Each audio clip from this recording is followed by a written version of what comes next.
Hello and welcome to the episode proper for Motionless in White for backtracking, and when we start with the band's debut album Creatures. Released in 2010, it will come out through Fearless Records and be produced by Andrew Waite. As usual, there's not much backstory on this one that I didn't cover in my very brief history video, but this is actually the band's first release through Fearless, as the When Love Met Destruction EP was technically distributed through Tragic Hero. I'm just bringing that up now so that nobody calls me out on it. Oh, and the album does contain my first Motionless in White song in Abigail. Anyway, the album starts with the song Immaculate Misconception, and you instantly get a good sense of the band's gothic tinged metalcore sound. I might as well mention keyboardist Josh Bals, I hope I'm saying that right, who actually added a lot to this album to give it a slight electronic edge, which fits in well.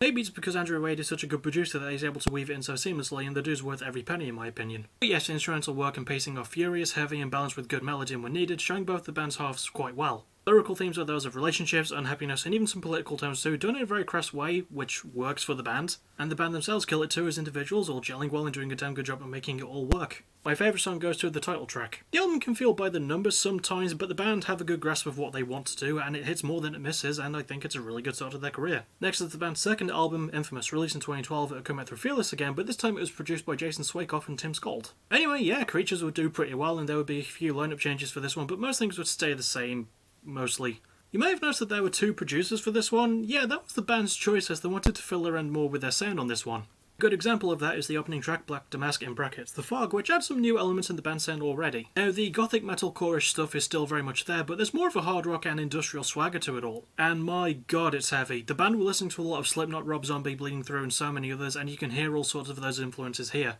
In another band's hands, that could have been a recipe for disaster, but this one just really clicked for me. It's not lacking at all in the riff runs, and it's beefy in the guitar and drumming departments too. It's also got some top-notch production, and it's further proof that Jason and Tim are both so damn good at producing rather heavy metal. The band themselves show a great maturity, all still bouncing off each other well and remaining laser-focused during that. And honestly, I like the more experimental stuff and how it adds to the sound established on Creatures. The lyrical themes include things like sex, fame, abuse of religion, and lots of other dark stuff too, and again, fits right into the band's wheelhouse. My favourite song goes to The Divine Infection. The band's dark style is all over this album with a good maturity and sense of direction, and it's a massive leap forward from their debut. Next is the band's third album, Reincarnate. Released in 2014, it would be the band's last through Fearless Records, and it would be produced by Dan Corneff and Chris Motionless. So, after Infamous dropped, the band gained even more fans and opportunities, getting to tour with The Defiled, All That Remains, and In This Moment, among others. It would also be the band's first without a drummer. I will get to more on that later though. Back to Reincarnate, which starts with the song Death March, which is more of a call to arms style opener, which is pretty good. It honestly feels like the band just have a really well established formula by this point, and it's up to this album to see where it goes. Luckily, the answer to that is it goes in a really good direction. I mean, that could be said about any MIW album by this point, but the new stuff added to the mixing pot here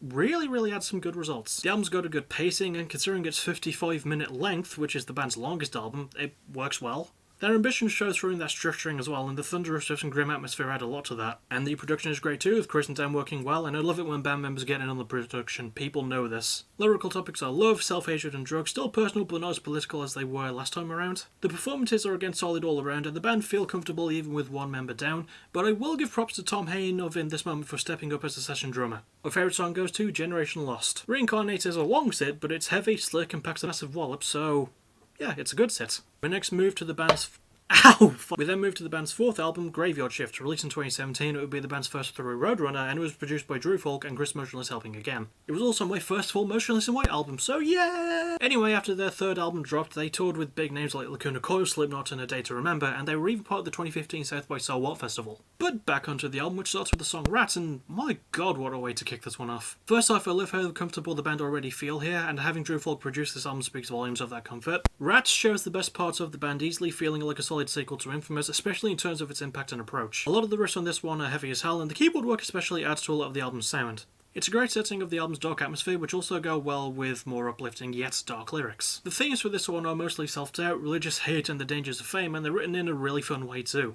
Obviously, the band perform well while bringing their best work, and it's worth noting that this is the band's first album without a lineup change. Also, so much of the production is allowed to breathe and be itself, and it further proves that Drew Falk is just that damn good. And the structure is great too, experimenting a lot in a way that works well while staying with the band's core sound. My favourite song goes to Loud, or in brackets, Fuck It. Graveyard Shift is maybe the band's best work, combining their best attributes and notching them up immensely. And finally, we reach the band's fifth album, Disguise. Released in 2019, it will come out through the same label and be produced by the same people as last time. So Graveyard Shift was, rightfully so, a smash, and the band went on a headlining tour named after the album, being joined by the likes of The Amity Affliction and Miss May I along the way. It would also be a big lineup change, as former Ice Nine Kills bassist Justin Morrow would join them, replacing Devin Ghost Solar. Anyway, onto the album itself, which begins with the title track, which is a rarity for this series, to be honest. The song is a good showing of the band's sound, which is more of the same as usual. There is more melody on this album, which I like the addition of, but having said that, not as many people were as keen on this one as they were on Graveyard Shift, but I personally really enjoyed this. I will admit it does lose a little something with Josh Bowles leaving in 2017, and the fact that there was essentially just 4 members for this one does hurt too, but it's not that bad of a hurt. A lot of the album's riffs are still really heavy and speedy, and the production is still really good in terms of pull out of the album's fattier bits, even if it can feel a bit too compressed sometimes, just a bit, not a lot, just a bit. Still got some solid lyrics that cover the band's usual topics like relationships, horror, and identity confusion, hence the album's title. I like the overall structure, added with more melody, and it works as it's also the band's shortest album, and the band themselves still sound great, with Chris Motionless putting on a damn good central performance as the vocalist. My favourite song goes to Brand New Numb. Disguised as run-of-the-mill, but it's a fun way to retrace steps, and I'm pretty excited for whatever the band drop next. And that is another episode in the bag and done. So, how did you guys feel? Were you in motion, or were you feeling more white? Anyway, the next episode will be Fugazi as requested by my good friend Raymundo. Then the next episode after that will be my first 2-part episode of the season, which will be Metallica. That'll be a while down the line though. Before I actually properly sign off, I do want to say thank you to Beth again for requesting this episode. It was really fun to write and go over all the band's stuff before Graveyard Shift, because I still hold that as their best album, by the way, but they've got a really good career and they've got a lot of potential to just improve, so I'm really looking forward to seeing what they do. Hopefully they'll drop an album this year, who knows. Let's see, what's next for me? Probably Locked and Loaded tomorrow night. That's the next thing I can promise. Well, tomorrow, Friday night. Tomorrow, April 23rd, Friday. Because I don't know when I'll get this video edited. It all depends. I don't really have a lot else to say, so once again, Beth, thank you for giving me the opportunity to write this, and to everyone else, thank you for watching. You're awesome. Bye-bye.